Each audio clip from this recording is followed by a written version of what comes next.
오늘 우리에게 주시는 하나님 아버지의 말씀은 미가 5장 1절에서 6절 말씀입니다. 미가 5장 1절에서 6절 말씀을 제가 봉독해 드리겠습니다.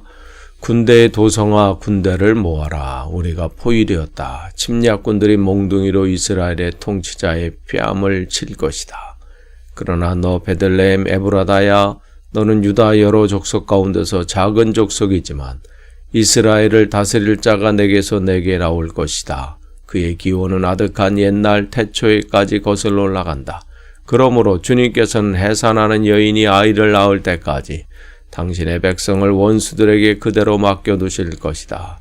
그 뒤에 그의 동포 사로잡혀가 있던 남은 백성이 이스라엘 자손에게로 돌아올 것이다. 그가 주님께서 주신 능력을 가지고 그의 하나님이신 주님의 이름을 지닌 그의 위엄을 의지하고 서서 그의 때를 먹일 것이다. 그러면 그의 위대함이 땅끝까지 이를 것이므로 그들은 안전하게 살아갈 수 있을 것이다. 그리고 그는 그들에게 평화를 가져다 줄 것이다. 아시리아 사람이 우리 땅을 침략하여 우리의 방어망을 뚫고 들어올 때에 우리는 7 목자 8 장군들을 보내서 침략자들과 싸우게 할 것이다. 그들은 갈로 아시리아 땅을 정복하고 뺀 갈로 니무롯 땅을 황무지로 만들 것이다. 아시리아의 군대가 우리의 땅을 침략하여 우리의 국경선 너머로 들어올 때에 그가 우리를 아시리아 군대의 손에서 구원하여 낼 것이다. 아멘. 우리가 계속해서 미가서 말씀을 나눕니다. 오늘은 5장 말씀이에요. 5장 1절에서 6절 말씀인데요. 지금 주님께서는 이스라엘 백성이 하나님 말씀대로 서지 않았기 때문에 그 말씀하신 대로 그들이 징계를 받는다 말씀을 하십니다. 그러나 그것으로 끝나지는 않는다 이 말씀을 하시는 거죠. 1절에 보시면 이스라엘의 통치자, 개역개정에는 재판자라 이렇게 되어 있는데 통치자예요. 그러니까 뺨을 칠 것이다. 이 얘기는 수치를 당한다는 것이죠. 근데 이거는 아무런 이유가 없이 수치를 당하는 것이 아니라 그들이 한 짓이 있어요. 결과는요, 원인이 분명히 있는 거예요. 그러니까 이들이 하나님 말씀대로 서지 않았다는 거죠. 그들의 죄 때문에 이제 하나님 앞에 심판을 받고 징계를 받는 거예요. 그런 결과죠. 그래서 그들 아수르를 통해서 또 바벨론을 통해서 하나님께서 그들을 몽둥이 삼아서 징계하시는 거예요. 그러나 심판이 하나님의 목적이 아니세요. 징계가 하나님의 최종적인 목적이 아니세요. 회복이에요, 회복.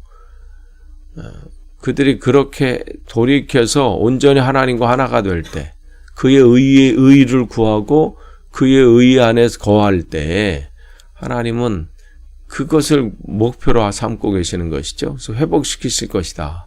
어떻게 해요? 2절에 보면 새로운 왕을 세우신다고 말씀하세요. 거기서 내가 이스라엘을 다스릴 자를 내게서 4개로 나올 것이다. 새로운 왕을 보내셔서 온전히 그 나라를 온전하게 회복하실 것인데 그 출생지는 어디라고 그래요? 베들레헴 에브라다야 이렇게 돼 있어요.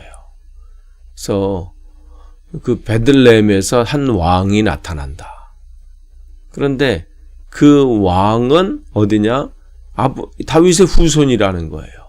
에브라다야, 다윗의 후손을 말하는 거예요. 거기서 이제 나오게 될 것이다. 유다의 여러 족속 가운데 거기는 작은 족속이지만 가장 작고 미약한 마을인 베들레헴에서 새로운 왕이 탄생할 것이다. 그 말씀을 하고 계십니다. 근데 그것은 이미 하나님께서 태초로부터 계획하시고 목적하셨다는 것이죠.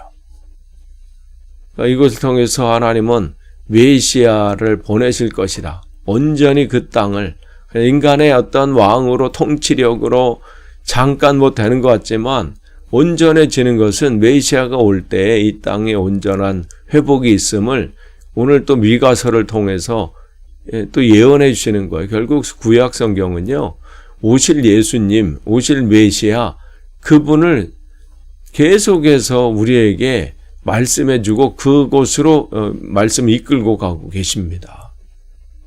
그래서 이 오래전부터 하나님의 계획 가신 가운데 그 일들을 하게 하시는데 3절에 보시면, 그래서 주님께서는 해산하는 여인이 아이를 낳을 때까지, 그러니까 그 때가 있는 거예요. 그 때까지는 당신의 백성들을 원수들에게 그대로 맡겨두실 것이다. 그러나 그때가 되면 온전히 회복하셔서 주께서 모든 것을 살리시고 회복하시고 온전케 하신다. 이 말씀을 하세요. 근데 그 죄 가운데, 그러니까 그들이 그 뒤에 그의 동포 사로잡혀가 있던 남은 백성이, 그러니까 죄 가운데 있던 죄에 사로잡혔던 그들이 이제는 온전히 돌아오게 될 것이다. 그런데 4절에 보시면 그 새로운 왕이 어떠한 이 역할을 하는지를 우리에게 말씀해 주셔요. 새로운 왕.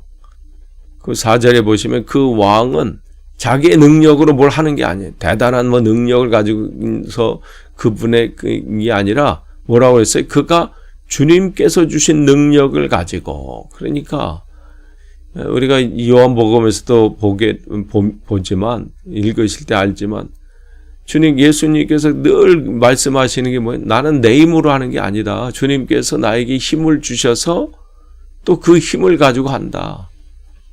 이미 그것을 우리에게 여기서 말씀해 주고 계시는 거예요. 주님의 능력으로 사명을 감당하신다는 거죠. 나는 하나님께서 어떻게 하시는 것을 보고 그 본 것을 그대로 행한다. 그러니까 메시아의 그것은 다른 게 없어요. 주님이 주시는 능력으로 그 사명을 감당한다. 그리고 4절 또 보시면 그 지닌 위엄을 의지하고 서서 그랬어요. 그러니까 주님께서 이 메시아의 세워짐은 다른 게 새로운 리더십이, 새로운 시작이라는 거예요. 그리고 그분이 하는 건 뭐예요? 그의 때를 먹일 것이다. 그러니까 자기 백성을 돌보고 인도하고 죄악 가운데 헤매는 그들, 그래서 그곳에서 말라 죽어가고 그것이 전부인 줄 알고 잃어버린 삶을 사는 그들을 다시금 회복시키셔서 그들을 먹이신다. 그런데 그분의 그 능력은, 그 모든 통치하심은 어떻게 잠깐 있는 것이 아니라 땅끝까지 이를 것이다. 그분의 위대함은 땅끝까지 이르게 될 것이다. 그러기 때문에 어떻게 해요? 그들은 안전하게 살아갈 수 있을 것이다. 이 말씀을 하시는 거예요. 그러니까 새로운 왕이 무슨 일을 할 것인지. 그리고 5절에 보시면 이제 그분이 뭘 해? 그들에게 평화를 가져다 줄 것이다. 그러니까 새로운 왕, 메시아의 역할이 무엇인지를 오늘 미가를 통해서 분명하게 말씀해 주시는 거예요. 그러니까 그러면서 또 5절에서 6절은 그들을 괴롭히는, 여기서 아수르 또 이 바벨론 이러한 그런 나라를 이 비유로 한 하나님의 백성을 괴롭히고 우리의 삶의 마음과 생각을 흔들어 버리는 모든 사단의 괴계를, 그러한 공격을 파하시는 그 새로운 왕 메시아는 그 일을 하신다고 오늘 말씀해 주고 계십니다. 그러니까 우리에게 평화를 가져다 줄 것이다. 그런데 그 일들이 일어날 때, 그러니까 우리에게는, 그렇기 때문에 우리의 삶이 지금 어떠한 형편과 상황 가운데 있다 할지라도 절망하지 말라는 거예요.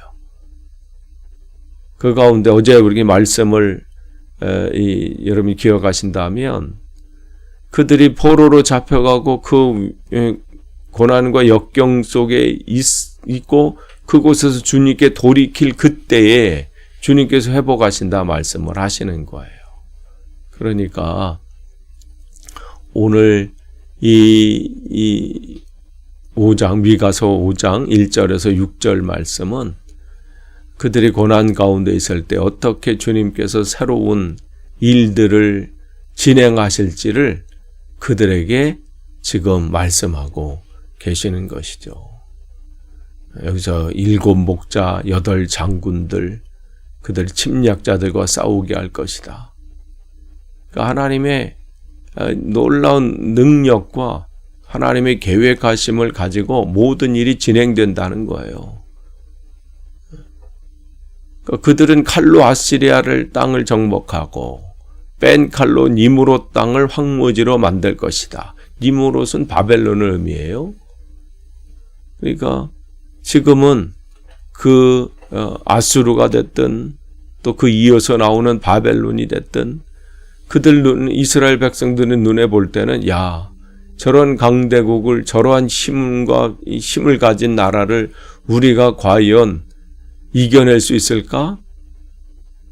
그러면서 그들이 바벨론으로 포로 잡혀갔을 때 절망 가운데 있었잖아요. 우리는 끝났다. 우리가 할 수 있는 것은 없다. 그러므로 우리에게는 미래가 없다. 그런데 하나님께서 하나님의 종들을 보내셔서 예레미야 제자들을 또 에스겔 하나님의 백성들을 또 보내시고 또 주의 종들을 보내셔서 그들을 깨우치고 회복시키게 하시고 회개케 하시고 돌이키게 하시잖아요. 그래서 결국 그들이 우리가 하나님 말씀 안에 온전히 서지 못했음을 깨닫고 시선을 주님께로 돌이키셨을 때 주님은 일하시기 시작하셨잖아요. 주님의 손이 짧으셔서 일을 안 하시는 게 아니에요. 힘이 없으셔서 방관하시는 게 아닙니다. 결국 문제는 우리 자신이에요. 세상의 환경과 여건, 그것은 누구에게나 동일합니다. 근데 어떤 사람에게는 그 환경 가운데서도 그 안에 감사의 찬송과 고백이 넘쳐나요. 기쁨이 넘쳐나요. 환경이 회복돼서가 아니에요. 환경이 다른 사람보다 더 좋아서가 아니라 시선을 주님께 고정되니까 그때부터 보이기 시작하는 거예요. 하나님께서 나를 통해서 일하시는 게 보여지고요. 회복시켜 주시는 게 보여지는 거예요. 시선을 바꾸면 그 순간 내 상황을 바꾸시는 거예요. 그게 비밀이에요. 그게 비밀. 근데 이걸 모르면 자기 스스로 이 상황을 바꿔보려고 환경을 바꿔보려고 몸부림치고 애쓰고 그러다 보니까 어떻게 더 지치는 것이고요. 그러니까 결국은 절망 가운데 빠져가는 거죠. 우리가 정말 상황을 바꾸시지 마시고 내 마음을 바꾸시는 거예요. 내 시선을 바꾸시는 거예요. 그러니까 이 절망 가운데 있는 이들에게 하나님은 이미 큰 계획을 가지고 계시다는 거예요. 하나님의 계획은 지금도 하나님의 말씀하시거나 약속하신 것은 계속해서 진행되고 계십니다. 그러니까 말씀하신 것은 하나도 바뀌지 않아요. 하나님이 말씀하셨거나 약속하신 것은 분명하게 이루어진다. 이 확신이 믿음이에요. 상황이 이러니까 안 돼. 형편이 이러니까 끝났어. 이건 불신앙이에요. 이건 불신앙. 나 신앙생활 열심히 하는데 그러한 고백이 나온다? 그건 불신앙이에요. 진짜 신앙은 좁은 길을 가지고 있지만 끝내 주님께서 승리케 하신다. 끝내 주님께서 일하시고 바꾸신다. 이 확신이거든요. 그러니까 미가서를 통해서도 주님께서 이미 그 전부터 계속해서 말씀하신 우리에게 메시아를 보내신다. 그래서 그가 오시면 우리는 온전하게 회복된다. 이 말씀을 또 한 번 반복하시는 거예요.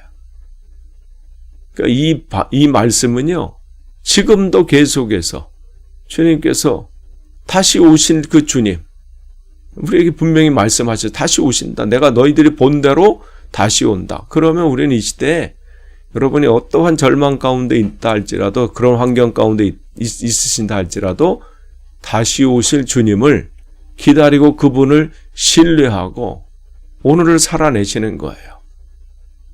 그러면 오늘 그것을 감당케 하시는 힘을 주셔요. 아무쪼록 오늘도 여러분 그냥 그저 똑같은 하루가 아니라 오늘의 주님의 은혜로 복된 하루 되셔야 합니다. 그게 주님이 우리를 향한 뜻이에요. 좌절하고 절망하고 쭈그러드는 인생이 아니라, 비록 내가 가진, 세상 사람들이 볼 땐 가진 것이 없다 할지라도 당당하게 서는 거예요. 내 아버지가 하나님 아버지신데 나의 모든 것을 책임지신다고 하시는데, 여러분 오늘 그 주님을 바라보시고 오늘도 승리하시기를 축복합니다.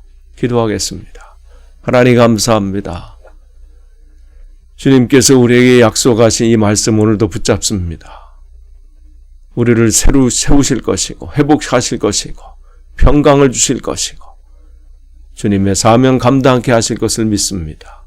주님 말씀하신 건 오늘도 신뢰하고 믿고 나아갈 때 승리하는 우리의 인생이 되게 하옵소서. 예수님의 이름으로 기도합니다. 아멘.